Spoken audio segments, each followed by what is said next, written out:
Attention pour SKT. Qui veulent récupérer le Rise SKT. Ouais.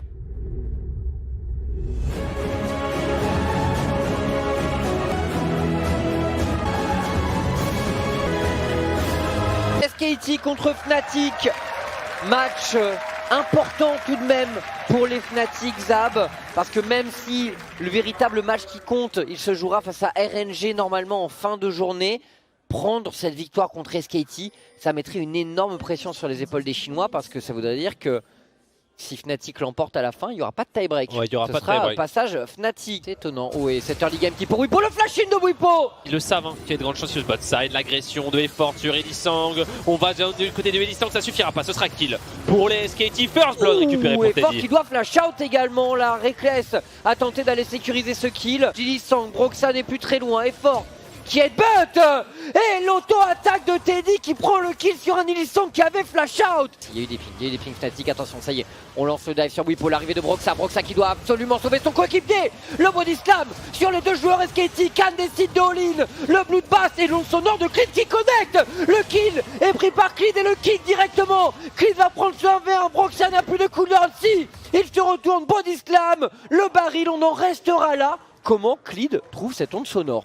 Mais ouais. oui, on aimerait voir Broxah peut-être jouer sur le boss side. Ce sont les SKT qui sont là-bas également. Nemesis qui arrive forcer flash out et finalement, c'est sur Broxah qu'on se retourne pour les SKT. Le all-in est extrêmement dangereux. Qui est réceptionné? Quel combo de Broxah et Teddy qui ne va pas survivre. Le roam de Elisang fera la différence. Qui veulent y retourner. On a un ulti Leona. Attention la cage de Nemesis. Khan qui gagne du temps. Son ulti est excellent. La téléportation des Fnatic, mais les SKT qui devraient a priori sécuriser ce Herald. Quoique ça pourrait se jouer à rien du tout. Effort en contrôle et finalement, ou le Herald qui a été pris par les SKT, il me semble. Mais les Fnatic qui sortent en force et dans la mêlée générale qui semble prendre le meilleur. Quoique, attention à Faker et son cleave monstrueux dans la mêlée. Mais c'est un double kill en faveur de Bwipo. Qui récupère ça, l'ulti est lancé sur Bwipo. Oh le dive, ça va être difficile pour Bwipo. Il a un flash, Bwipo, il a un flash.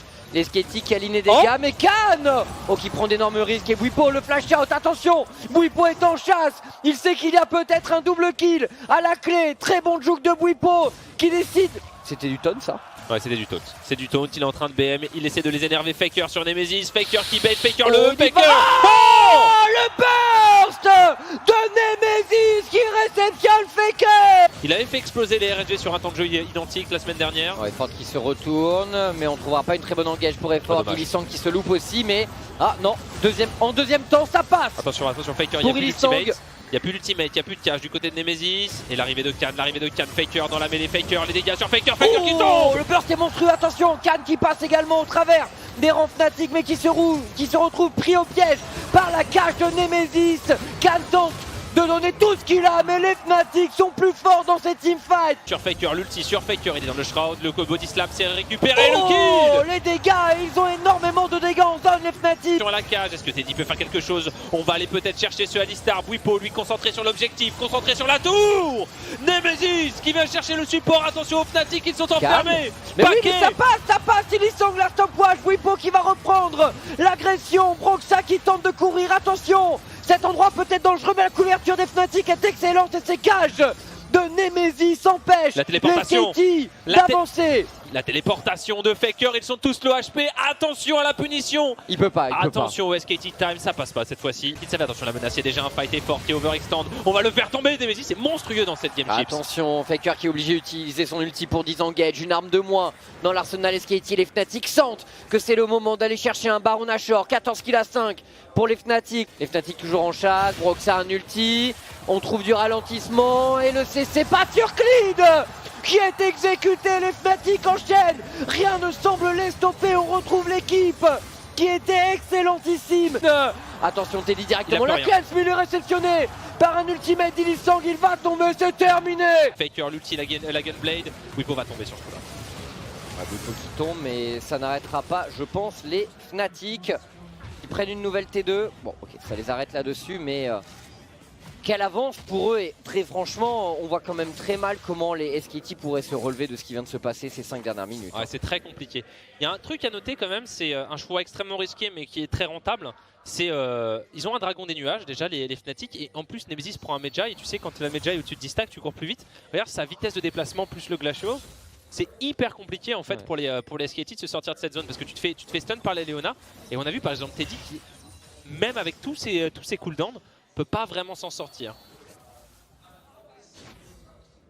Allez, temps fort, Fnatic encore une fois. On a quelques restes du Baron. Ce serait bien d'emmener cette wave, de prendre et de deny l'intégralité de la vision SKT avant de commencer la suite de la game. Ce n'est pas terminé, même à 2 inhibiteurs. On a l'habitude de voir, c'est vraiment des magiciens les SKT pour jouer des games de derrière. Mais là ça paraît quand même insurmontable, voilà, 6K gold. Là c'est dur, d'autant plus qu'ils n'ont pas vraiment un wave clear fabuleux avec cette draft les SKT. Non, et ils n'ont pas de dragon inferno non plus. Ils ont récupéré des dragons qui sont plus utiles quand tu es devant que quand tu es derrière.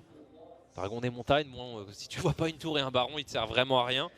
Allez, c'est parti pour les Fnatic. Ils peuvent jouer autour de la cage, ils peuvent jouer autour de Bwipo. On va poke. 3 joueurs SKT, un joueur en flanking, c'était fort. Et forte, attention, on va frapper la tour, c'est le moment. C'est le moment pour les SKT, peut-être. Le chant du cygne, c'est respecté par les joueurs Fnatic. On va laisser cette wave, on va probablement jouer sur la prochaine Chips. Elle arrive justement sur la tour des joueurs SKT. La canonnade, oh c'est pas mal joué du côté de Clid, mais ça suffira pas, c'est zoné. La cage qui est lancée du côté de Nemesis, on va frapper d'abord l'objectif, c'est chose faite. Récupéré pour Bwipo, on avance sur le dernier inhibiteur pour les Fnatic Chips, c'est le point de non-retour. Attention, superbe cage, Clid en difficulté, peut-être Clid pourra se repositionner, mais les SKT ne trouvent pas de moyen de rentrer dans cette mêlée générale et d'aborder le teamfight des Fnatic. 3 inhibiteurs en faveur des Européens, SKT en difficulté, Clid qui tente le move, peut-être clutch, mais qui va tomber directement, c'était le barou d'honneur des SKT comme T1 qui tente le dernier teamfight, il sécurise quelques kills, mais c'est bien maigre comparé à la moisson des Fnatic. 4 morts pour SKT T1 et les Fnatic qui s'avancent pour sécuriser cette victoire, faire tomber l'ogre coréen et se positionner de façon extrêmement avantageuse avant le match retour face au Royal Never Give Up. Ouais, c'est tellement bien joué des Fnatic, on revoit, ça y est, réveillé. On voit l'équipe qu'on a connue lors du Summer Split, on voit une équipe conquérante. Et c'est vraiment pour moi la particularité des équipes européennes, c'est qu'une fois qu'ils prennent un lead, ils essayent le plus rapidement possible de finir la game. C'est une culture de, les gars, si on peut les tuer, pourquoi on leur donnerait une wave?